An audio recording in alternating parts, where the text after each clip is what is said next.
José Ramón Sandoval, ¿café? Sí, Sí, ¿no? muchas gracias, José. Pero cómo va la lesión? Que es lo que más nos preocupa. Bueno, Esa fascitis, ¿no?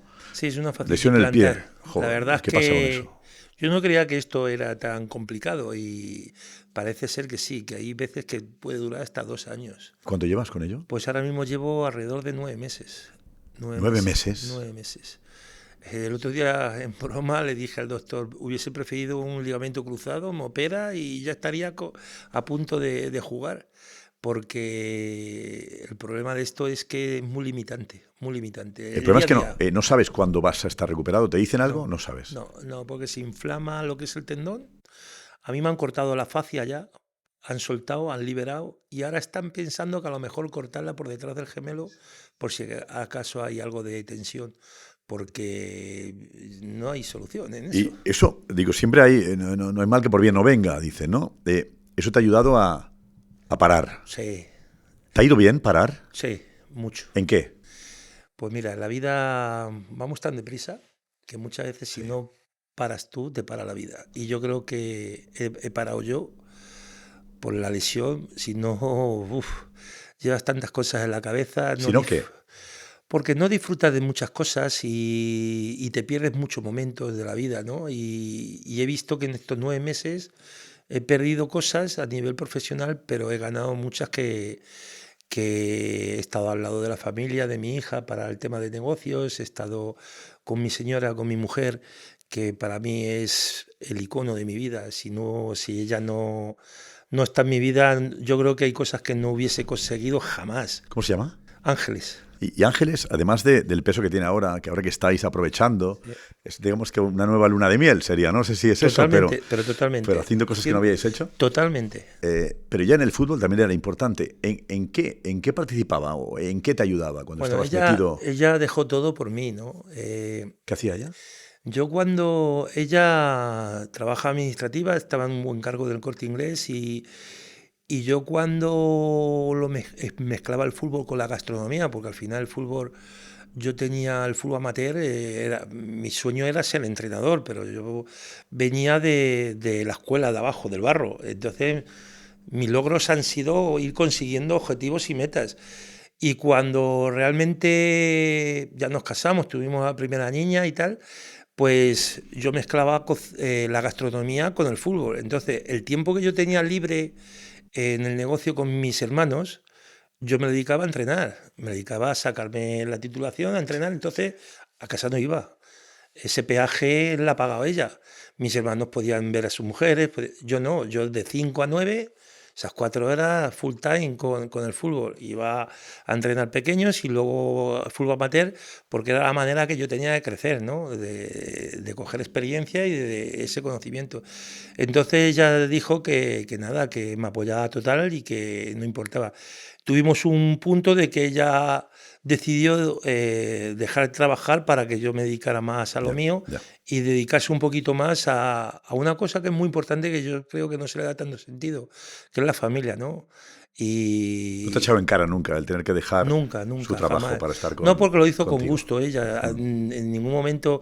Yo creo que lo hizo por estar al lado de sus hijas, por pasar tiempo, y luego también tuvimos la desgracia de que en la familia su madre enfermó y tuvimos que pasar una época fastidiada, entonces pues se dedicó también a cuidar a la madre. Eso provocó que tú llegases al Rayo, Ujú, la así es. enfermedad de su madre, ¿no? De Sí, alguna forma, eso que era una enfermedad acabó siendo un inicio tuyo en el mundo del fútbol. así es. Empiezas en el Rayo, en el Rayo B.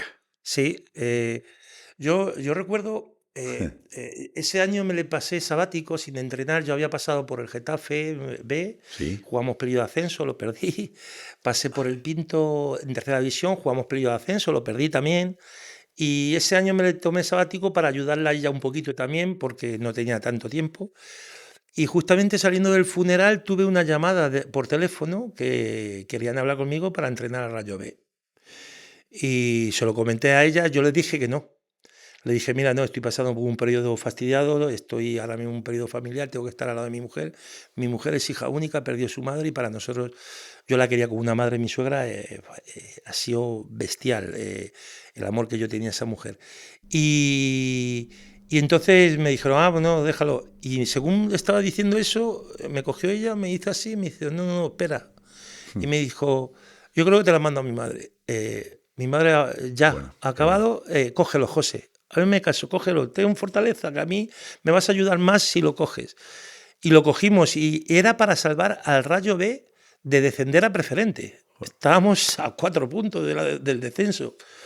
Y lo cogí, y la verdad que bueno, esa temporada salvamos al Rayo, le pusimos la Sí. mitad de la tabla, y al año siguiente fue muy ilusionante. Yo empezaba a ver, cuando estaban los Ruiz Mateo, esos contratos, esos jugadores, estaba Pepe Mel de entrenador, Sí. y yo estaba muy ilusionado, yo Me lo da la veía... impresión de que ese Rayo tenía No, no, un apoyo yo lo veía como importante, un ¿eh? referente eso, el Sí, Rayo sí, lo B. era. El Rayo estaba en segunda división B y ese año a Pepe lo asciende a segunda división. Y nosotros jugamos al año siguiente final de Copa Federación, hicimos un temporadón. Sí. Pero al año siguiente nos habíamos enfrentado al Atlético de Madrid y vi un jugador que se llamaba Lucas Pérez, y entonces cojo y le digo al Rayo, oye, mira, me he enterado que este jugador, Atlético de Madrid, se va a deshacer de él. No sé qué condiciones, por qué y tal. Podíamos hacer una plantilla para poder aspirar al ascenso, porque el Rayo nunca había ascendido en esa categoría. Y mira que había tenido Negredo, había tenido Lucas, había tenido unos... Porque la cantera del Rayo siempre Siempre era salían muy... jugadores, sí. Y resulta que concedieron fichar a Lucas Pérez. Lucas Pérez vino en esas condiciones, nos costó un poquito domarlo un poquito en ese aspecto, pero ha tenido una calidad ¿Cómo tremenda. tomarlo? No, no he entendido. Porque venía de un Atlético de Madrid que había sido, Maleado. sí, había sido todo, y le sacan porque él era gallego, venía aquí y bueno, pues al final no se adaptaba a ciertas cosas. Muy estrella, era muy Sí, estrella. ¿Y cómo le tan adaptaste? estrella que fíjate, era la época de Cristiano Ronaldo y cuando salían las botas de C7 se las colgaba, iba en el metro con las botas colgadas para que la gente le viera que iba con las botas de Cristiano Ronaldo.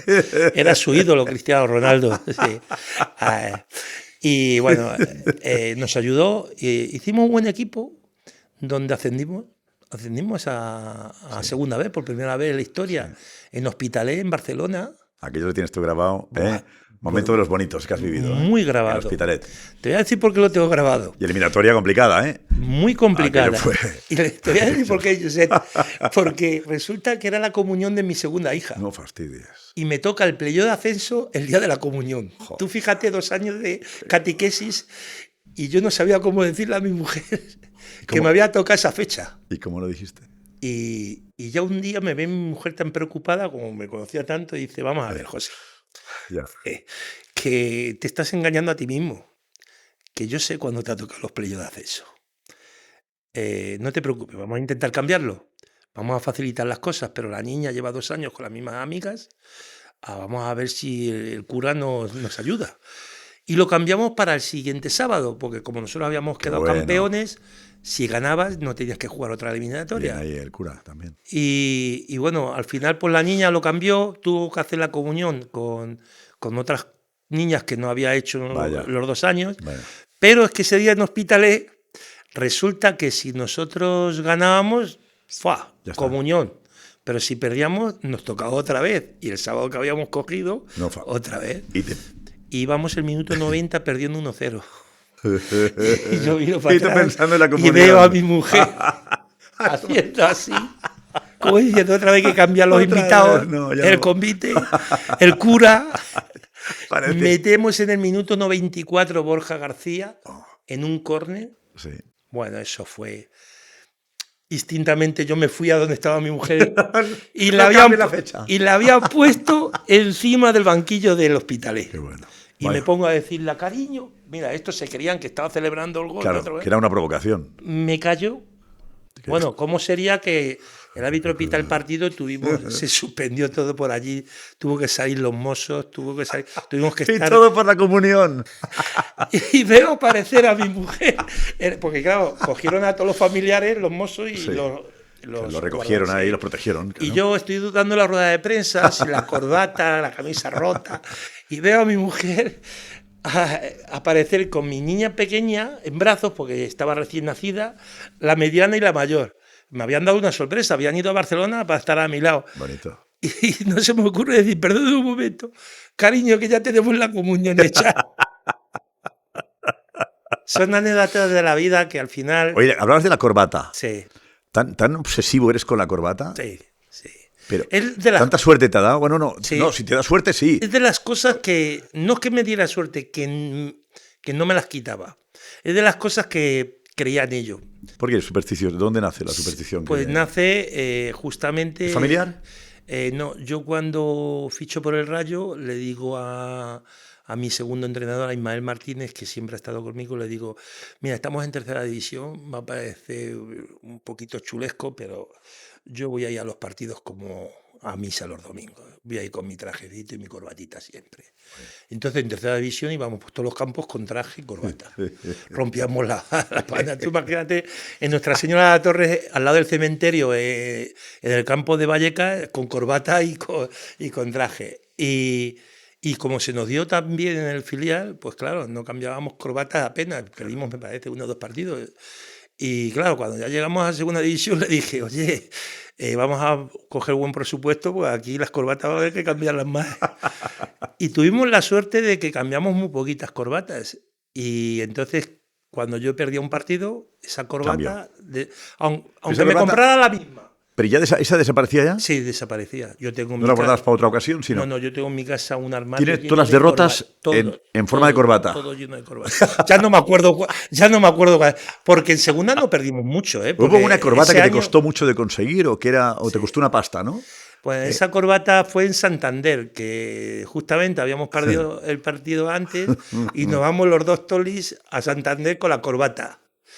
Y según estamos desayunando, le digo, Isma, ¿qué corbata traes? De hostias, no hemos cambiado. Claro. Digo, no me jodas, tío, tenemos que... Dice, pues nada, cuando vayamos con el equipo dando un paseo por la ciudad, que solíamos dar, aprovechamos y nos metimos en una sastrería. Me cago, es que sastrería. Empieza a sacar el hombre las corbatas y me he conocido. Y me dice, ¿qué tal, Sandoval? ¿Qué tal? Venís, hoy perdéis, ¿eh? Digo, pues mira, casualmente vengo a eso, a coger una corbata para no perder. Y dice, no, hombre, y tal. Y me empieza a sacar y digo, pues mira, me gusta esta, porque siempre cogíamos corbatas con un tono, con algo rojo, ¿no? En representación al Rayo Vallecano. Lógico, sí. Y me dice que vale 150 cada corbata. Y digo, ¿qué me estás contando? Porque le dije yo a Isma, digo, venga, hoy te invito a la corbata. Y dice, es que es seda natural, es que no sé qué. Me da igual la seda. Le digo al hombre, digo, o sea que me dice, no, venga, te la dejo por lo mismo, las 2 corbatas. Y digo, pues venga. Y la verdad es que empatamos ese día, no perdimos. Hablabas de la cocina. Tu familia, tus padres se dedicaban a la cocina, a la restauración, ¿no? Y todavía la familia sigue. Y tu hermano además es estrella Michelin, 2 estrellas Michelin tiene tu hermano Mario, ¿no? Sí. Mario Sandoval. ¿El restaurante que tenéis se llama? Coque. Coque. ¿Tú llegas a la cocina por una enfermedad de tu padre? ¿Qué pasa ahí? Bueno, pues resulta que mi padre y mi madre eran los que llevaban la cocina, yo estaba en la sala y mi hermano mayor se dedicaba al mundo de los toros, era novillero entonces, y bueno, atendía un poco menos. Y luego Mario, que es ahora el cocinero, era el más pequeño, tenía 8 años menos que yo, y Diego 4, nos sacábamos 4 años cada hermano. Y una noche se despierta mi madre a las 4 de la mañana y... Chicos, tu padre está mal, le está dando un infarto, está mal. Pues nos despertamos, le cogemos, el mayor y yo, cogimos el coche al hospital y según íbamos cogiendo el coche mi padre se moría y llegamos allí, le abrieron la camisa, le pusieron para dar el electroshock y tal y nada, dijimos, qué mal ha entrado papá. Y resulta que, bueno, entró y tuvimos la suerte de que a los 2 días, pues bueno, pues vieron que le podían operar, pero se le había ido 3/4 partes del corazón, ya se le había quemado. Un infarto de estos grandes. Y claro, era el buque insignia de ese restaurante. Entonces, mi madre dice que no vuelve al restaurante hasta que tu padre no sale de la UCI. Y dice, vosotros veréis, si queréis cerrar, pero vamos, que yo no me presento allí. Hablo con mi hermano el mayor y le digo, pues mira...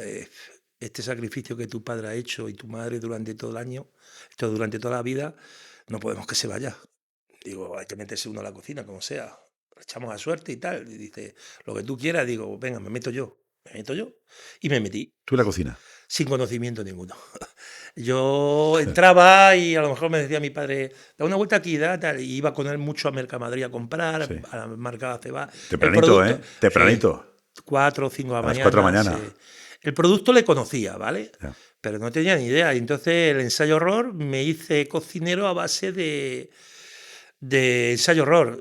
Yo me quedaba por las tardes, le pedí a un compañero mío que me sustituyera en Humanes de entrenando, porque me quedaba de 5 a 9 Claro. ensayando y a la basura. Y así, bueno, mi padre lo operaron, vino a casa, pero no estaba apto para trabajar. Entonces, al ladito mío, como al lado dama, ahora echa esto, ahora pone esto. Y aprendiste, Y a partir de ahí fuimos aprendiendo poquito a poco. Y como la cocina es pasión, es alma, al final pues yo vi que eso era una representación de mi familia Sí. y no quise que me lo arrancaran. Era, ¿Tus padres viven? no, No. fallecieron los dos. Mi padre falleció a los 10 años a causa de esto, del corazón, y mi madre falleció estando yo en el Sporting de Gijón. El día 2 de enero me dieron la noticia que había fallecido también, muy joven también. Y bueno, los hermanos tiraron para adelante hasta el punto que, bueno, mi pasión del fútbol yo no la podía dejar. Yo ya estaba encaminado. Claro. Entre recetas y leer el título de entrenador, ahí me fui sacando las titulaciones como pude. Ahí tuviste fuerza de voluntad. Saqué mucho tiempo porque era tanta la pasión y estaba tan enamorado del fútbol que al final para mí era una vía de escape.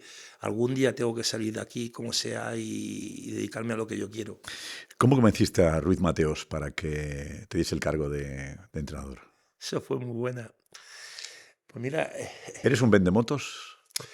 mira, te voy a decir una cosa. No, yo soy una persona, como le dije a él me dijo, eres un poquito prepotente, ¿no? ¿Ah, sí? ¿Te dijo? Sí, en la entrevista. Le dije, no, yo soy ambicioso, como usted. Cuando fui a su casa, te voy a decir más, era un domingo por la tarde. ¿Qué tal la casa? Pues espectacular. Somos aguas, ¿no? Era un domingo por la tarde y resulta que hacía como 46 grados. Era ese año de tanto calor. Y entonces me llama el gerente y me dice, oye, mira, me ha dicho la familia Ruiz Mateos, porque yo ya había tenido 2 entrevistas, con el hijo y con la madre. Vale. Yo Doña haciendo, Teresa. yo haciendo Doña Teresa, sí. y doña Teresa es la que iba más. Pero al final el a remate nuestro partido, sí. era el padre. Siempre te hacían una entrevista previa. ¿Y qué tal? ¿Qué pasó ahí? Pues que me la preparé. ¿Cómo se prepara eso? Pues porque no se iba a hablar de fútbol. ¿Lo sabías? O sea, a mí me habían dicho que cuando contrató a Camacho, que se diera una vuelta por un hotel y le dijo a Camacho, mira, te voy a contratar de una manera. Salimos por la calle. Si a ti te conoce más gente que a mí, te contrato. Entonces iban paseando, iba uno por la calle. ¿Qué pasa, Camacho? ¿Qué tal? 1-0, vas ganando. Hola, señor don José María. Empatamos a 1. Y no sé si eso era verdad o era mentira, pero me lo dijeron. ¿Y tú cómo? Claro, entonces yo eso sabía, no se puede preparar, eso. Yo soy muy creyente, tengo mucha fe, soy Sí. muy... Y entonces yo dije, bueno, van a hablar de todo menos de fútbol este hombre, porque de fútbol sabe que doy rendimiento. He ascendido el equipo, ya tiene todos Pues mis informes y tal. Entonces, pues a todas las preguntas que haga tengo que ser atrevido. Y entonces me llega y me dice, don José Ramón, me han dicho que usted es un poquito prepotente, ¿no? Que usted hace las cosas y que se lo tiene muy creído. Digo, no, don José María, no se equivoque. Soy ambicioso como usted. Y me dice, ¿por qué usted me dice eso? Digo, hombre, según yo tengo conocimiento de que usted alquilaba las bodegas de Jerez y decía que eran suyas para vender los vinos de ahí. Y gracias a eso ha tenido este imperio, ¿no? Por ser atrevido, por ser agresivo en todo lo que es los negocios. Digo, pues eso soy yo. Yo he venido aquí a decirle a usted que yo soy el entrenador del primer equipo. Había habido no sé cuántos ofrecimientos, pero la afición me estaba reclamando a mí. Y yo tenía una fuerza tremenda sobre eso. Y entonces le dije, yo le voy a decir sinceramente una cosa, yo aquí no he venido a pelear de contrato ni de nada, yo he venido a convencerle a usted. Si usted a mí me ve convencido de que yo puedo dirigir el primer equipo, para adelante. Y entonces me empezó a hacer preguntas que yo sabía que me iba a hacer sobre el horóscopo. A todo el mundo le preguntaba por el horóscopo. ¿Qué horóscopo eres? Tauro. Y me dice, ¿qué horóscopo es usted? Digo, Tauro. Muy bien. Como mi señora, fiel. Fíjese si es tan fiel que nos hemos venido de Jerez y sigue comprando al carnicero de Jerez. Así que es muy fiel. Digo, sí, yo soy muy fiel, muy cabezón, muy perseverante también. Y dice, me gusta su horóscopo. Y luego me saltó por una cosa que me sorprendió. Me dicen que quiere usted mucho a su suegra. Cada vez que mete un gol, se besa el anillo de su suegra y lo mira al cielo. Digo, sí, soy muy creyente y tengo mucho cariño a mi suegra. Digo, aparte de eso, pues, dice, ¿qué santo usted? Digo, yo soy de Santa Gema de Galgani y sobre todo mi mujer es Cristo Medaceli. Muy bien, muy bien. Enséñeme usted la foto de sus hijas. Y yo le enseñé la foto de mi hija y no las tenía en ese momento. Digo, me la he dejado en el coche, perdóneme usted. Ah, muy bien. Y ya empezamos a hablar de fútbol, ¿no? A ver, ¿por qué usted quiere entrenar al primer equipo? ¿Usted es capaz de hacerlo? Digo, bueno, ya se lo he dicho a su hijo, se lo he dicho a su señora. Me veo capacitado, aparte que conozco la casa, llevo 5 años en la casa. Creo que ahora es un momento de que la cantera reflote un poquito, conozco los jugadores y creo que podemos hacer ahí un apaño de poder contratar gente con hambre y que este año sea diferente a todo. Ese año estuvo a punto de descender el Rayo Vallecano. Despidieron a Pepe Mel, se puso Felipe Viñambre, el director deportivo, estuvo a punto de descender. Digo, esta es la mía, voy a por él. Y ya cuando ya me dijo eso, le dije, ¿usted es mucho de apostar? Apostemos. Entonces él se puso a hablar de números y yo ahí ya le salté y le dije, no, yo no he venido a hablar del número, he venido a convencerle nada más. Usted ponga los números que usted quiera. Ah, sí, pues vamos a hacer a mi manera. Usted, tanta confianza que tiene, le voy a dar un margen de 12 partidos. Claro, yo tenía todo perdido. Era la oportunidad de mi vida, o cogía o no. Ya está. De 12 partidos iba a ganar como un jardinero. Si a los 12 partidos está dentro de los 6 primeros, pues se le activa la cláusula en el contrato de entrenador profesional, como han cobrado aquí todos los entrenadores, que ustedes saben que han cobrado muy bien. No le he dicho nada, ya está. Pero si subo esto en el contrato. Sí. Y así fue. Cuando me salí de la casa, además, era muy gracioso porque tenía la casa llena de perros. Y todos se llamaban como una de sus empresas, uno Apis, otro Dul, otra. Y había uno que se llamaba Dul, que era muy grande. De Flanes, ¿no? Los Flanes. Era muy grande y me vino y me empezó a hacer así con la cabeza. Uy, don José Ramón, Dul, ¿está usted? Pero bueno, si no se va con nadie, digo, hombre, es que usted ha traído aquí una buena persona. Entonces ya empezó él a decir, pues cuando vaya usted para allá, bueno, no, miento, me dijo. Que está Trapa, ahí está Trapa. No, me dijo ese día lo recuerdo muy bien porque me dijo, usted que tanto quiere a su suegra, que dará mucho a su señora. Y hace así, y hace a una de sus hijas, traigo un bolso para su señora. Ellos tenían fábricas también de bolsos de piel y tal. Sí, verdad que sí. Y me trajo un bolso para mi señora. Y de pronto ya cuando me iba, hace así, a otra hija, y me trajo una imagen que todavía la mantengo en mi casa, una imagen de una virgen. Bueno. Me han dicho que usted es muy creyente y tal. Él tenía una imagen de una virgen grandísima en el salón de su casa, que cuando entré me impresionó. Y dice, tenga esta imagen que le va a dar suerte. Y ya cuando me iba a ir, no habíamos acordado nada. Jardinero. Me dice, no se olvide de la foto de sus hijas. Tuve que ir al coche, traer y enseñarle, porque a lo mejor no sé que lo creía. Y bueno, y nos montamos en el coche. Joder, y me dice el gerente, le tienen metido en el bote. Pero bueno, ya veremos. Como yo habrá hecho no sé cuántas entrevistas. Cosas importantes. Era la suegra, era Tauro de horóscopo y Dul. Entonces, bueno, pero ahí empezó algo que fue bonito porque fue el ascenso del Rayo. Era simbólico eso, porque yo sabía que estaba hecho el contrato. Pero al final era hacerlo con convencimiento. Tú dijiste, estoy yo aquí, soy capaz de esto. Y él apostaba por gente que creía. En la vida no hay que ir con miedo. No. Más con esta gente que son empresarios. Y estar acostumbrados a que vayan con miedo. Claro, y había vivido 5 años, yo sé, en ese club. Y había visto muchas cosas. Bueno, ya, tú sabías ya que iba muchas cosas, el tema. Muchas cosas. Y yo sabía que tenía que ir a pecho descubierto. Y era la oportunidad de mi vida. Porque el Rayo me había dicho que no. A mí me habían sentado y me habían dicho de que yo no cogía. Yo fui a pedir coger el primer equipo. No había entrenador. después de mi temporada, y me dijeron, no, lo sentimos mucho, pero eres un 7, estábamos buscando un 10 y tal. Y claro, no era profesional, claro, los directores deportivos no se mezclan en eso. Y cuando me habían dicho que no, yo ya me había ido a mi casa. Y yo dije, es la única manera que tengo de entrenar al equipo profesional. Si no, voy a volver otra vez a segunda B.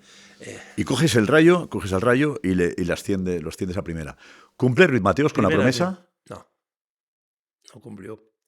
No, porque, bueno, cumplió quien compró el Rayo, que fue Martín Presa, porque en ese proceso de la venta... Pero hay problemas de pagos. Sí, la relación que era tan buena... todo concurso de acreedores. Exacto. Bueno, un tema que Ruiz Mateos fue noticia por mil cosas. Y efectivamente su empresa al final tuvo problemas de todo tipo, ¿no? Y suspensión de pagos. Pero de la buena relación con Ruiz Mateos, en esa primera reunión en su casa, a cómo acabasteis después, ¿no? Yo con él bien. Bien. O Sí, sea, la palabra porque... sinvergüenza no salió de su boca. No, bueno, de él no, de la gente que había a su alrededor sí. ¿Por qué te llamaron sinvergüenza? Su abogado. ¿Por qué? Porque querías cobrar. No, porque... ¿Querías que cobrasen los jugadores? Porque yo quería que se hicieran las cosas bien. Y ¿No se pagaban los jugadores? Y yo no quería entrar en el circo ese. Se hizo un concurso de acreedores, yo creo que lo estaban pasando mal los hombres, yo no me meto ni nada. Pero hubo un momento que hubo gente de la plantilla que lo estaba pasando mal y nosotros no es que estuviéramos dentro de los 6 primeros, es que íbamos líderes en la clasificación. Estábamos haciendo un campeonato impresionante. Y entonces nos convocó allí a una reunión a todos los jugadores para explicarnos el porqué de las cosas, porque su sesión era de que había habido una mano política y tal. Y entonces él creía que yo iba a ayudarle en el proceso de alargar esto para que los jugadores siguieran jugando. Sin cobrar. Y yo dije que no, que esta empresa iba líder y que no se merecía. Esta de las empresas suyas iba líder y que era el Rayo Vallecano y no se merecía eso porque había una barriada detrás, una afición que no se merecía. Entonces ahí fue donde gente suya, abogados que le llevaban cosas. ¿Había jugadores que lo pasaron mal? ¿Hubo jugadores que lo pasaron mal? Sí, había jugadores que lo pasaron mal, había jugadores que... Me acuerdo de un chiquito que era brasileño que se había ido a su país a ver a la familia o lo que sea y cuando volvió pues no había pagado el billete de avión a la agencia y venía la agencia cada 2 por 3 a los entrenamientos a buscarle porque tenía que pagar el billete. Y otros, pues, coches que... Ahí hubo jugadores como Michel, como Movilla, como Cobeño. La gente veterana se portó muy bien. Si se cobraba un poquito, ponían su sueldo a beneficio de esa gente. Y hubo jugadores que apoyaron a compañeros a darles un dinero para tirar para adelante. Ahí está Michel, por ejemplo. Ahí en sí, eso. estaba Michel, el entrenador ahora del Girona, que era su etapa final de jugador. Estaba José María Movilla, estaba Cobeño, estaba Coque. Tuve la suerte. En esas cosas. Tuve la suerte. Yo sé, las cosas no se consiguen por. No. Tuve la suerte. Es bonito que lo recuerdes, además que lo Además, tuve la suerte de conseguir un grupo humano impresionante, porque nosotros, antes de salir a cada entrenamiento, nos tirábamos 1 hora y media de charla qué hacíamos. Que por este lado, todos los días eran problemas. No pagaban al jardinero, no pagaban a esto. Y entonces llegó un momento que ya dijimos, oye, mira, vamos a remar hasta final de puerto y si llegamos, pues que cada uno saque su beneficio. Si a uno le ficha un equipo, a otro le ficha otro, pues tal. Bueno, hubo una cosa que yo nunca había ido a un juzgado y nos llamó el fiscal de la Plaza Castilla, a los capitanes de nosotros, a ponernos en entredicho de que el Rayo no se podía parar, que tenía que tirar para adelante, que no podíamos hacer huelga de jugadores, que tal, porque era un momento tan delicado que si el Rayo paraba y tal, pues que podía desaparecer, claro. O sea, que de lo bonito que era deportivamente a los problemas que había como empresa. Sí, claro, yo ahí... Pues no conseguiste disfrutar del todo con todo aquello, ¿o sí disfrutaste? Yo sé, era mi primer año como entrenador profesional y viví un máster que multiplicado por 6 o 7 años de otros entrenadores en otro club. Teníamos que manejar todo. Teníamos que manejar lo emocional de los jugadores, lo emocional de los trabajadores, lo emocional de todo. Pero aparte de eso, luego responder en el campo. Y los jugadores jugaban como ángeles. ese Rayo jugaba al ataque. Ese Rayo era un Rayo que combinaba maravillosamente. Yo me acuerdo partidos de disfrutar, analizábamos los partidos y decíamos, ¿cómo esta gente puede jugar con lo que tiene metido en su cabeza? Que no saben dónde van a estar mañana. Y claro, yo coincidí con un grupo humano muy fuerte. Hablas con emoción de aquello, sí, ¿eh? Sí, porque a mí, te voy a decir una cosa, me ha marcado mi carrera deportiva. Yo iba con el Brujo Kini por los aeropuertos con el chándal del Sporting y del escudo, el Brujo Kini. Y la gente me paraba y decía, mira, el entrenador del Rayo. Y decía el Brujo, manda cojones.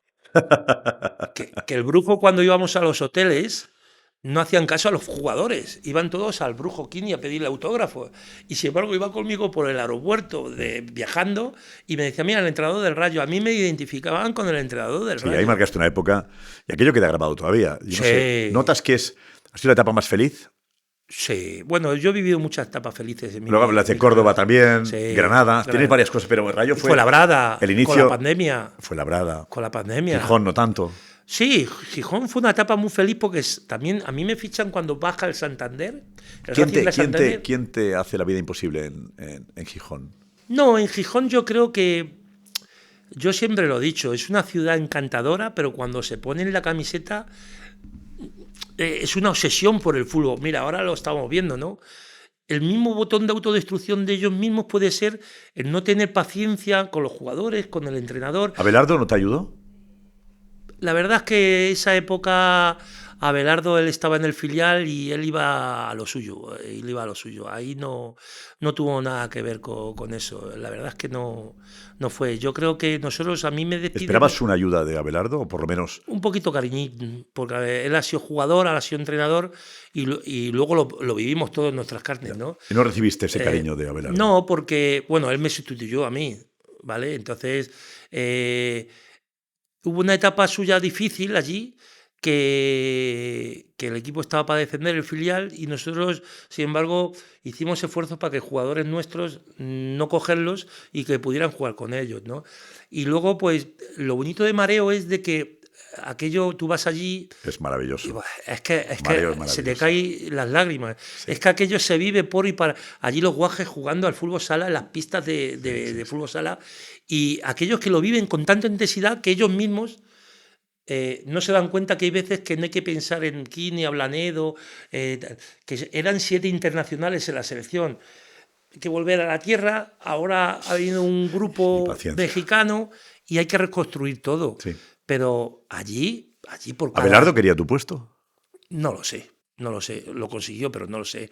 También él pasó etapas jorobadas en tercera división, porque al final, pues, no es fácil ser entrenador. Yeah. Y bueno, y le dieron la oportunidad, como me la dio a mí en el Rayo, pues no la va a despreciar, ¿no? Diego Costa, que la va a coger. ¿Cómo fichar a Diego Costa? Bueno, pues fue un fichaje... Sí, un poco más breve, te pido que seas, ¿eh? Porque si no, estaremos... Yo me encantaría a mí estar todo el día contigo. Fue muy bonito, ¿no? Porque... Pero bonito, pero fue... yo como me he enterado de la historia, a ver si la aclaras, porque... El Lagarto... No se puede convencer a un futbolista con una llamada telefónica diciéndole algo tan simple. Bueno, o tan simple, no sé si simple, pero... Cuando tú vienes de un proceso no muy positivo... Vale. Te agarras a algo que te dan vida, ¿no? Entonces él venía de un proceso, había tenido una lesión de cruzado. Me parece que el Atlético de Madrid le tenía ya apalabrado para cederle. Y ese entrenamiento se lesiona de cruzado. Y en ese proceso de cruzado había sido papá. Entonces yo se lesiona a Tamudo y vamos a operarle a Fremat. Y los mismos médicos que operan a Tamudo de Fremat son los que le habían operado a Diego Costa. Y en ese momento, en la charla de entrenador, de oye, ¿cuánto va a salir Tamudo y tal y cual? Le digo, oye, mira, me están ofreciendo a Diego Costa y tal, ¿cómo lo veis y tal? Y ha cambiado brutal, no tiene nada que ver. Entrena todos los días, está full time, es exagerado, mister. Yo ahora mismo lo recomiendo. Delantero, ¿eh? Me dice eso un médico. Y cuando me llama Felipe Viñambre y me dice, oye, José, director deportivo Felipe era. Sí, me dice, José, échame un cable. Tengo a Diego Costa a punto de firmar, pero necesita que le digas tú algo. Porque le han llevado muchos equipos, pero los entrenadores han sido reacios por la lesión que tiene. Y perder una bala en un fichaje de invierno, en un jugador que a lo mejor no va a poder jugar, digo, pues pásame el teléfono. Me pasó el teléfono y estaba la cabalgata de Reyes con mi hija a hombros y le llamo, digo, oye... ¿En la cabalgata estabas tú? Sí, digo, niña, cógeme a la niña que estoy hablando con Diego Costa. Y ¿quién es Diego Costa, mi mujer? Y, claro, digo, y luego se lo expliqué y claro, cuando le vi a jugar decía, con razón, había que dejar a la niña. En la cabalgata. Y nada, le llamé, digo, oye, digo que mira, que me han dicho que podemos tener la oportunidad de poderte fichar y tal. Yo no tengo ninguna duda. Tú cuando llegas aquí tienes el 9 puesto en la espalda. Joder, mister, pero es que yo vengo una lesión, todavía no he empezado a entrenar con el grupo. Me da lo mismo, te espero lo que haga falta. Hijo, pues ya con esas palabras digo que sí. Le llamé a Felipe Viñambre y digo, yo creo que está el pájaro en el puchero. Y dice, pues bueno, ya déjamelo a mí. Llegó él y me llamó el pájaro en el puchero, dijiste que estaba. en la cazuela. En la cazuela. Y me llamó a mí Felipe y me dice, oye, Sando, que ya lo tenemos hecho, faltan flecos con el Atlético de Madrid, él todavía no ha entrenado con el grupo, hay que cuidarle mucho, ten cuidado y tal. Y así fue como le trajimos a... Qué delantero, ¿eh? Impresionante. Qué Era diferente a todos. Buah, yo era tanque. el primer delantero pata negra, como yo decía. ¿Ah, sí? Sí. Yo en uno de los entrenamientos me viene mi segundo y me dice, hostias, le tienes tú mucho cariño a este, ¿no? Digo, Inma, va a ser uno de los mejores delanteros del mundo. Hombre, no me digas. Digo, hazme caso, ¿tú has visto? Cada golpeo que tiene va dentro de los 3 palos, cada movimiento que hace. Nosotros no hemos entrenado nunca un jugador como este. Claro, yo no me he permitido esos lujos de estar en otros clubes. Lo hizo bien, además. ¿Luego Muy aconsejaste al Cholo? ¿Aconsejaste que se lo quedase? Bueno, fue una conversación. A Cholo hay que darle pocos consejos. Él tiene su propia personalidad, ¿no? Una conversación. Fui a Segovia a una pretemporada y estaban ahí ellos en que se tenían. Entonces estaba el tema del extracomunitario. ¿Se os acordáis? Sí. Estaban con la duda de él y con otro argentino, no me acuerdo con él. Y como él había estado en el Rayo, conmigo había estado bien y tal, yo lo único que fui a decirle que, digo, mira, Cholo, a mí me ha dicho que el lagarto, que tú eres el mejor entrenador del mundo, que lo haces es competir hasta en las duchas. ¿Es verdad? Sí, me lo dijo. Y le digo, yo si tienes alguna duda, yo por mi parte, yo sé lo que me ha dado a mí, no sé lo que estás buscando. Y luego la verdad es que luego, bueno, ellos sabrían, no sé, las fichas o las cosas o las condiciones que... Y buscó ese perfil el Cholo y la verdad es que ese año fue un año muy bueno de Diego Costa, fue un año espectacular, fue un año en el Atlético de Madrid que le dio mucho al Atlético de Madrid, fue su boom, sí. Luego fue a la selección. Sí. Yo creo que... El Rayo es, digamos que el inicio de tu despegue, sería, ¿no? En el Sporting, ¿te llamaban parrillero? Sí, bueno, pero porque allí... ¿Por cocinero o por qué? Sí, porque allí todo el que trabaja en la parrilla, vamos, en hornos y tal, les llaman parrilleros. Es cariñoso. Sí, porque, vamos, claro. Un parrillero bueno está cotizado 100%. Eso es impresionante. Sí, lo que pasa es que cuando hacían algunos, lo hacían con como queriéndote faltar el respeto, y a mí era todo lo contrario. Me daban amor. Porque como yo venía de un origen bonito, sí. A mí eso no me... Uno de Inoi, una pancarta. Sí. ¿Eso qué? Eso fue cuando se murió mi madre, que había un poquito de división en la afición, y los ultras me pusieron, tú eres de los nuestros. Me dieron un mimo y un cariño de ver como que yo me había dejado todo allí, cómo habíamos construido aquello.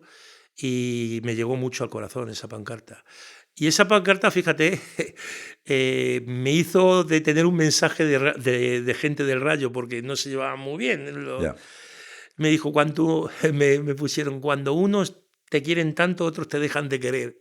Joder. Y entonces tuve que llamar yo por teléfono a esta persona, que me tiene mucho cariño, que ahora le tengo mucho cariño ya a él. Y me dijo que no, mister, que era una especie de bromilla que te quería decir. ¿Quién era? ¿Se puede saberlo? No, era una persona que trabajaba ahí en el Rayo, sí. En el fondo, y me dijo que no, mister, que es que tenemos celos, joder, que te quieran tanto allí en Gijón. No se puede decir que te quieran tanto en varios sitios. Tanto, sí. El Granada fue un milagro. Sí. Lo de Granada fue increíble. Se juntaron los astros, también. ¿Cuatro partidos? 9 puntos. No, 10 puntos. Y era la etapa ¿Con 6 salvabas? No.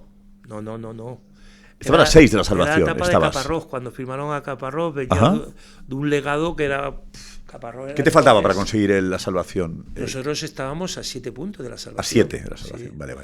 Pero era que nosotros ganáramos y que los otros no ganaran. Pues que era una... Y entonces, si tú ganabas la segunda etapa mía de Granada, pasaba esto. Claro. Yo ganaba, pero los otros ganaban. Y Primera División es otro mundo. Primera División juegas... Es otro nivel. Y entonces nosotros vinimos a Getafe y ganamos el primer partido. Y tuve nada más que 3 días de preparación. Con el grupo. 3 días. 3 días.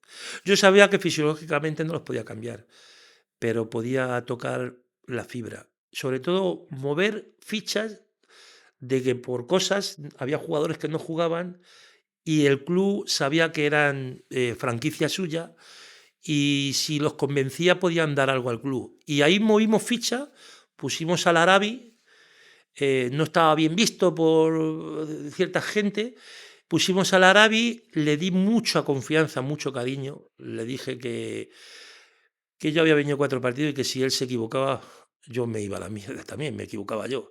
Pero que fíjate, tenía tanta fe en él que iba a apostar por él. Vino aquí, metió, me parece, 2 goles o 1 gol aquí. Metió 4 goles en mi etapa. Joder. Y los que iban delante de nosotros, perdieron y nos dio pie al partido que fue en casa contra el Córdoba, ganarle y ahí ajustarnos. Lo que pasa que hubo un partido que nosotros íbamos a San Sebastián y la gente nos daba por muertos, porque en San Sebastián era imposible que nosotros ganáramos. Se habían ganado, me parece, 3 partidos en toda la temporada. Y ganamos 1-3 en San Sebastián. Eso sí, la primera parte te puedo asegurar que no pasa tanto miedo en mi vida. Si cogemos el balón y los aplaudimos, no pasa nada. Canales, tocando ahí como campeones. Y yo decía, y en el descanso pegamos un pasito hacia adelante, fuimos valientes, teníamos todo perdido. Ellos se equivocaron en 2 salidas, metimos gol y luego tuvimos la genialidad de Rochina, que metió un gol desde medio del campo. Y ese partido nos dio ser señores de nosotros mismos en el último partido contra el Atlético de Madrid, contra el Cholo Simeone. Ellos se jugaban... Muchas veces en estos últimos partidos la gente dice, joder, se compra el partido. No, tienes que llegar a un cúmulo de partidos que la gente se juegue algo. Pues Jaime, es que tengo aquí, porque claro, no es fácil convencer para 4 partidos a los jugadores, ¿no? Los 10 mandamientos del entrenador Sandoval. ¿Eso es algo que tú tienes, que habrás publicado alguna vez o has dicho? Bueno, en alguna entrevista hablamos, sí. Y tienes convencimiento, prioridad del colectivo. Dividir el reto, no sé qué significa dividir el reto. Marcar lo importante de lo... Dividimos el reto, le dividimos en pequeñas metas. Por ejemplo, si yo voy a 4 partidos, yo no puedo pensar en los 4 partidos. Tengo que paso a paso sería, en 2 partidos. Vale, divide el reto, o sea, lo importante, pero no todo de golpe. Sí. El truco del impostor, ese es el que manejas mejor. Sí. ¿No? No. El truco del impostor es el de pensar que eres el mejor aunque no lo seas. Pensar que ellos piensen... No, hacerles creer que son los mejores. Hacerlos que ellos piensen que en ese momento son mejores de lo que son. Vale, eso es. Son mejores de lo que son. Claro. Porque cuando tú pierdes tantos partidos y llevas tanta negatividad a tu entorno, tú te vas haciendo más pequeñito. No, ahí entra lo siguiente, que es la incidencia en lo positivo. Claro, siempre. Valorar lo positivo y olvidarse... Un lenguaje positivo siempre te ayuda. Ajá. Hacer entrenamientos lúdicos, sí. Divertirse por encima de todo, y más en situaciones de estrés en ese momento y depresión, a mí me tocaba jiji jaja y que todo fuera lúdico a nivel de competición. Si yo los meto táctica y tal, y en 4 partidos yo quiero meterlos un sistema que... Nosotros marcamos nuestro sistema y dijimos que tenemos que ser atrevidos. Y a partir de ahí, todo el planteamiento de los entrenamientos eran con juegos, pero no juegos de tirar balones a la canasta. No. Juegos que tuviesen un sentido, ¿no? Juegos competitivos de ganar puntos, puntuaciones. Pesos pesados. Sí. ¿Eso sería aliarse con los que mandan? Escucharlos. Aliarse. Escucharlos porque son la voz. Los que mandan son los que... la voz del vestuario. ¿En el vestuario siempre los jugadores son los que quitan y ponen entrenadores? No, los jugadores son los que hacen que los entrenadores seamos o no seamos. Son los protagonistas de la pelota. Los jugadores, si tú vas en contra del vestuario, estás muerto. Tienes que convencerlos. Y tienes que ver... A ver, Pero cuando hablas del vestuario, hablas de los que mandan en el vestuario. Siempre en el vestuario hay 3 o 4 que son los cabecillas. Sí, porque hay veces que los capitanes el no son objetivo los cabecillas. Cuando llegas, dices, aquí están los 3 que mandan. Estos son míos, ¿no? Eso lo aprendí en preferente. El delantero veterano, yo no tenía ni idea de cómo controlar eso, yo venía de categorías inferiores. Le llamé a mi primo, digo, oye, tú has jugado con este, ¿no? Pues vamos a tomarnos un café con él. Y me puso encima de la mesa lo que era el vestuario. O sea, tú lo que hacías era... Conocimiento de la causa. Conocimiento de la causa, que son los pesos pesados del vestuario y los 3 periodistas más importantes de la ciudad. No, tener conocimiento de los periodistas de la ciudad. Y quedar con ellos para No, quedar con ellos no. Hacerles entender que tenían que ayudarte por el bien de la ciudad también, ¿no? Es que es muy importante. Para una ciudad. Sí. Claro. Es que es muy importante. Es que te voy a decir una cosa. ¿En Córdoba pasó eso? ¿Se te criticó por eso? ¿Se decía que...? No, en Córdoba todo lo contrario. En Córdoba, gracias a todo eso, el proyecto llegó. Porque gracias a buscar la complicidad de todos, sí, ¿no? de todo el mundo. De prensa, afición y... Un periodista de una ciudad es de primera o segunda división, dependiendo de donde esté su equipo. Completamente. Yo he tenido amistad con muchos periodistas en los que me han dicho, Sando, te echamos de menos. Te voy a decir una cosa, mi ficha varía, depende de que esté el equipo en primera o en segunda división. Tampoco el sueldo de un periodista en un periódico no lo cambian. No, si tienes contrato no te bajan el sueldo, espero no, que no. No, el sueldo no, pero viajas. No es lo mismo viajar a Castellón que viajar al Bernabéu. Las dietas serán... ¿Me entiendes? Sí, no, es otro tipo de... Y la importancia, la repercusión que tiene transmitir un partido en el Bernabéu. Porque hablas de afición. Sí. La afición, la complicidad del entorno, que es eso que estamos hablando. Los periodistas que vayan con la ola del equipo. Y luego el efecto banderas con B. ¿De Antonio o de efecto banderas? No sé. Eso es el... Será... No sé, pero... Eso me la han colado. No, eso ¿Antonio Banderas te gusta por algo? No, será coger el ADN del club. Pues coger la bandera del club, ¿no? Sería... Vale. Que tenía en B mayúscula y pensaba que era por Antonio. Y alguna frase de Antonio Banderas que habrá hecho en alguna película. Soy muy amante de su filosofía de vida, de Antonio Banderas, pero no, ¿Sí? no es nada, no tiene nada que ver. Vale. ¿Te gusta más el Banderas de Almodóvar o el americano? El americano. O sea, Almodóvar no te gusta como director. Sí, yo lo nacional para mí es fundamental. O sea, Mujeres al borde de un ataque de nervios no te gustó. Pero ha venido muy... Mujeres al borde de un ataque de nervios no te gustó. No, ha venido muy apaciguado y con un sentido total. Antonio Banderas, yo creo, es una lección de vida, todo lo que habla. Cada vez que habla, cada entrevista me la empapo. Es el triunfador. Es el triunfador. Es que es el icono nuestro. Y sabiendo manejar el triunfo, además, que es muy importante. Muy importante. El curso entrenador, bueno, claro, lo copiaste, ¿no? O sea, que eras mal estudiante. No, de eso nada. No, de eso nada. ¿Que te dejaban copiar, me han dicho? No. ¿Cómo que no? No, hay que buscarlas. ¿Copiaste, eh? No. El curso de entrenador, nada. Hice un pacto con un compañero que era un empollón. Eso sí. ¿Eso cómo se llama? Eso sí. ¿Cómo se llama? Un win-win. No. Él era flojo. Él era empollón. Flojo, no. Él era flojo en el campo porque... Y tú flojo en los papeles. No era flojo, sino que yo no tenía tiempo para ese examen que era de biología.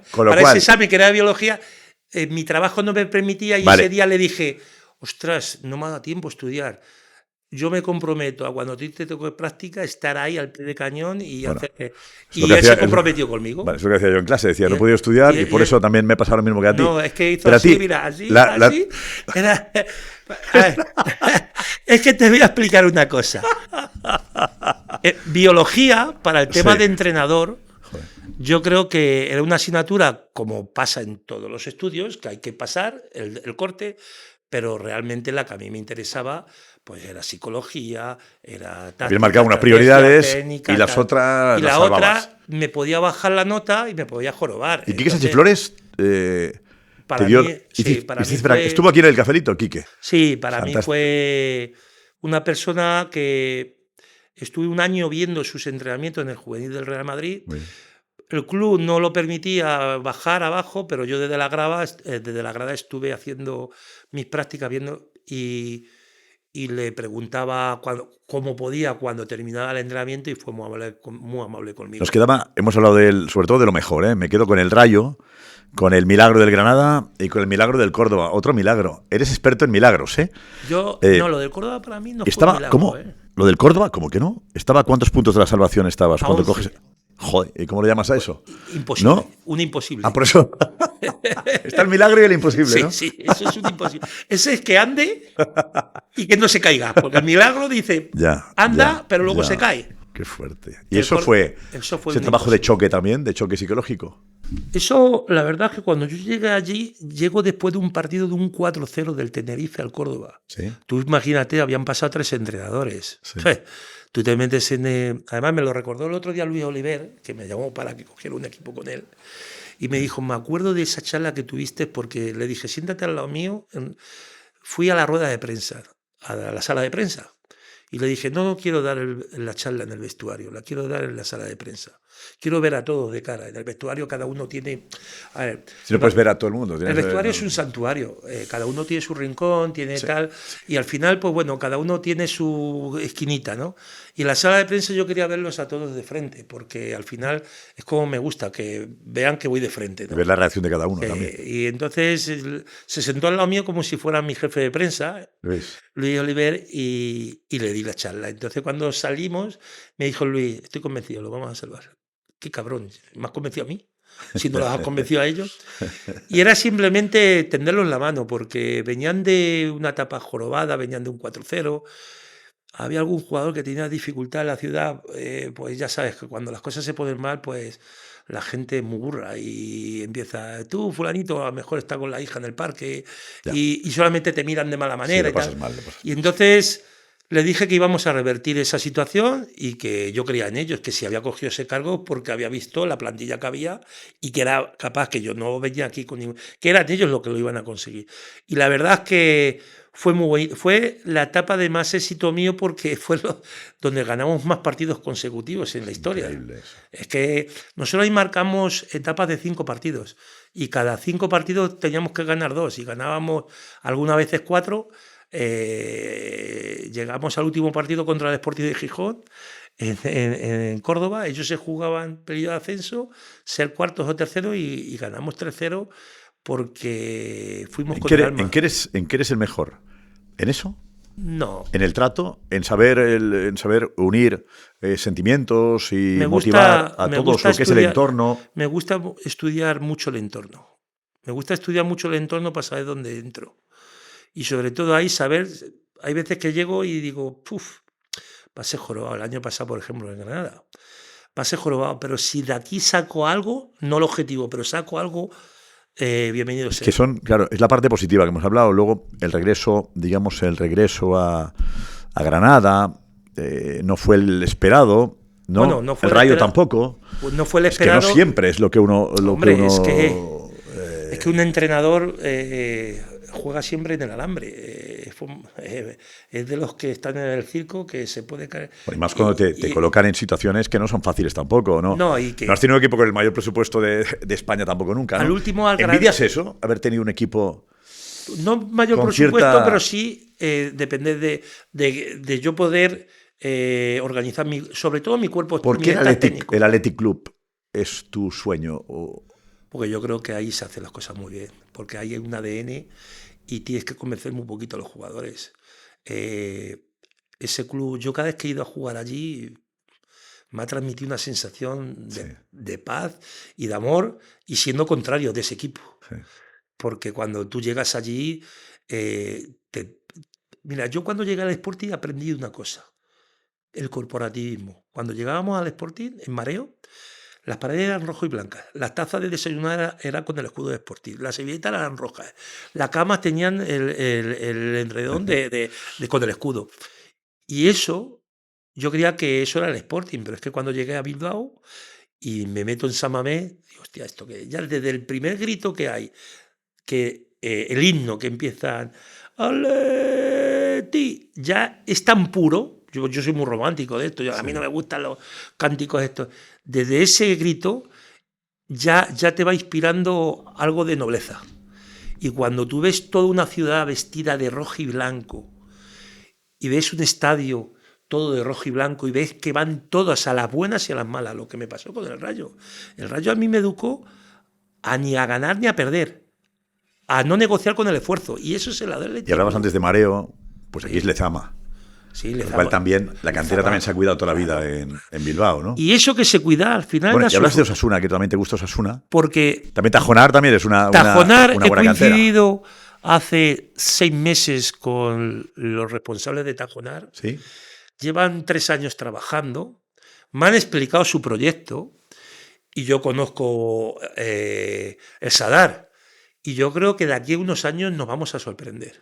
De lo que va a conseguir Sí, Osasuna. Sí, porque Osasuna no tiene la virtud que tiene a lo mejor el Athletic Club de tener un radio tan grande para conseguir jugadores, pero los navarros son poquitos pero muy bien allegados. Entonces hay que pelear con los grandes para que se queden, porque eso es el problema que tienen esos clubes, pero al final, según están trabajando en Tajona, de aquí a 4 o 5 años nos vamos a sorprender. Decías tú, hablabas de Diego Costa, que te sorprendió, del delantero Pata Negra, creo que has dicho, ¿no? Pata Negra. José Antonio Reyes, ¿cómo definirías a José Antonio Reyes, que tú le tuviste también? ¿Qué era en el Córdoba? Era magia, algo diferente. Nosotros salían a hacer un rondo en el campo y tú estabas de espalda y hacías, te girabas y le había dado a él. Cómo tocaba el balón. La manera de vivir que tenía era gracioso hasta para decirte una cosa mal, ¿me entiendes? Yo creo que José Antonio, que en paz descanse, ha vivido muy acelerado, creo que no se ha dado cuenta de todo lo que ha tenido. Ojalá su hijo, que está ahora en la cantera del Madrid, coja el legado de su padre. Pero cuando yo llegué allí, pues bueno, llegó como un icono de todo lo que había ganado y le pusieron como un referente, pero sabían que venía de un año que no había entrenado, de tal. Y le costó aceptar un poquito lo que había, pero yo sabía que era mi símbolo final. Era el que iba a poner la brocheta arriba de la tarta. Imagino, ¿ves mucho fútbol? Mucho. Mucho. Me dice mi hija que ya está bien. ¿Y tu mujer también o no? No, mi mujer no. Ahora con esto que puedes verlo en todas las habitaciones, ¿es mejor Mbappé o Vinicius para ti? Mbappé. Son diferentes, pero yo creo que Mbappé su carrera va un poquito más despacio. Vinicius va un poquito más deprisa y creo que un poquito acelerada. Y creo que son diferentes, son muy buenos, pero yo creo que Mbappé razona más a los errores y a las cosas. Y desde que vi el reportaje de Luis Enrique con él allí en el PSG, yo creo que he visto un Mbappé diferente. ¿Por qué dices que Vinicius vive o demasiado Porque acelerado? ha vivido como... Yo siendo un chaval, además. Sí, ha vivido muy joven mucho éxito y todo lo que te rodea es lo que te ayuda y te acompaña. Y creo que ahora mismo, ¿cuántas Champions ha ganado Vinicius? ¿2, 3? Sí, lleva 3 ya. 3 ya, creo. Sí. Y yo creo que, joder, tan joven, ganar tanto, si no tienes un entorno familiar, alguien que te protege, vas sacando cosas que te van perjudicando más en tu carrera deportiva. No será fácil, entonces, el caso de Lamine Yamal con 17 años, ¿no? ¿Cómo lo ves? A mí me parece que un chico fuera de lo normal. Si con 17 años es capaz de hacer lo que está haciendo, pues no te puedo imaginar con 27 o 28. Lo que sí que es verdad que el entorno, el club, sobre todo, le tienen que ayudar. Porque ahora mismo él, si le ves, termina un entrenamiento y ya está con los bailecitos. Pero es que eso no se lo puedes quitar a un chaval de 16 años. Pero es que en el terreno de juego se comporta como una persona mayor, pero con una sonrisa en la boca, divirtiéndose.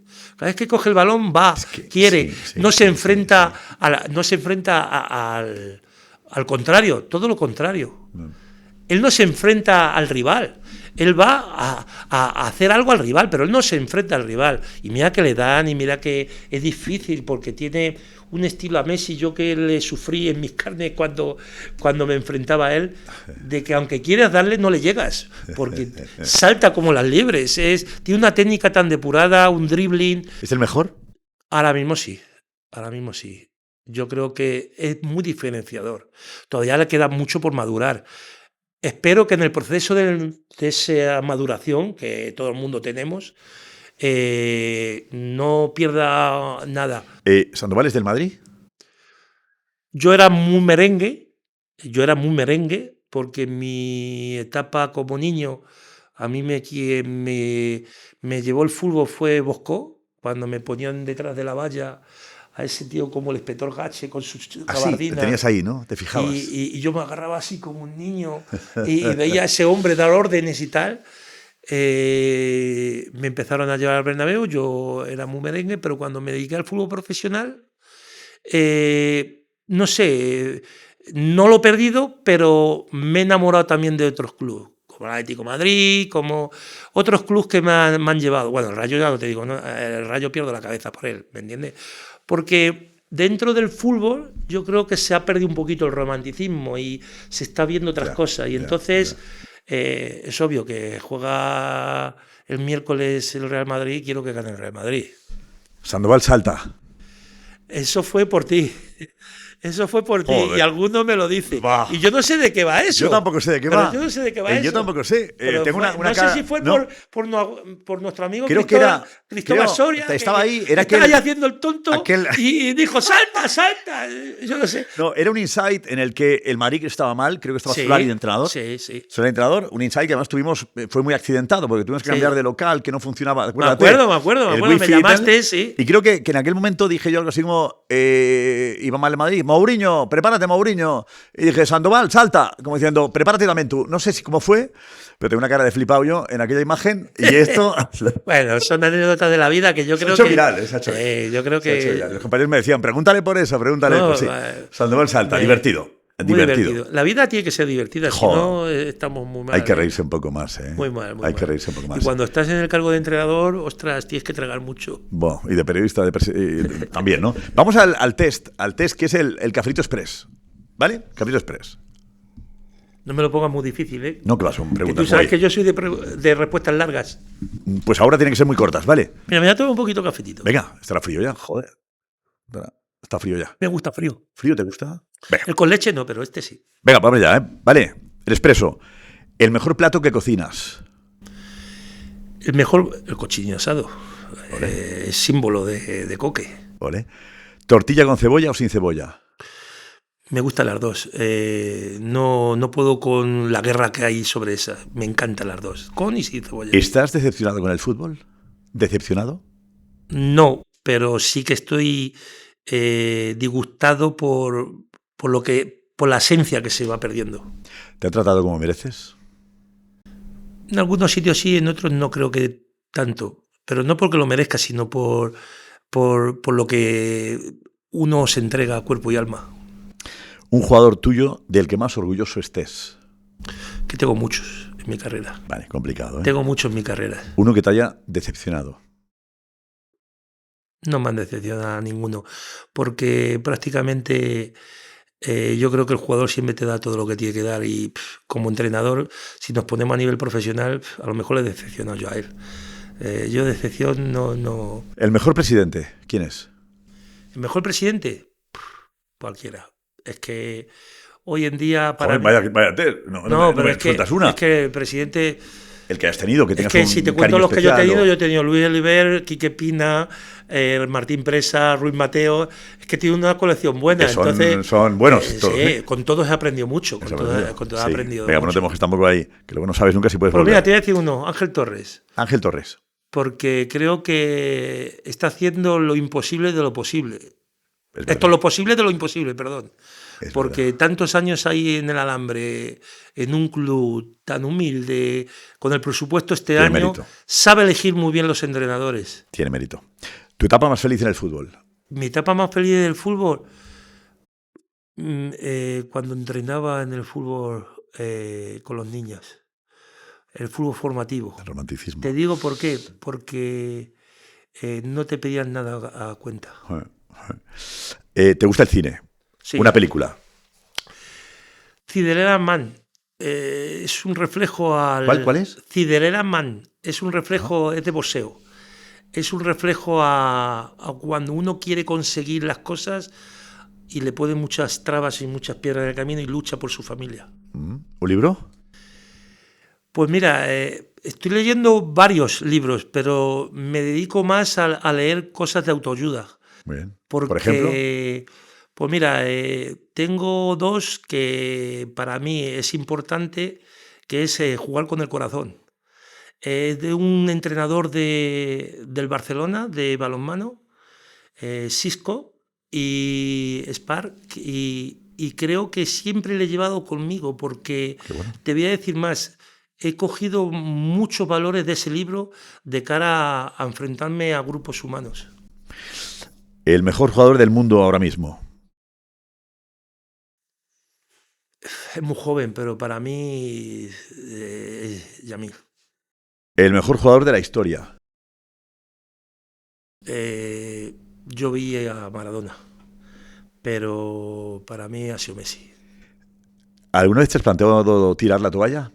Nunca, jamás. ¿Qué le dirías a Sandoval de 20 años? ¿Qué le diría a Sandoval de 20 años? Que hiciera lo mismo que lo que hizo, que viviera con la misma ilusión y con la misma pasión que ha vivido toda su vida. Un estadio. Te lo he dicho, San Mamés, para mí es algo diferente. Un lugar para desconectar. Con mi familia, en cualquier sitio del mundo. Me da lo mismo, aunque sea debajo de un puente, aunque sea en una pradera, con mi familia. Una ciudad para vivir. Madrid, siempre.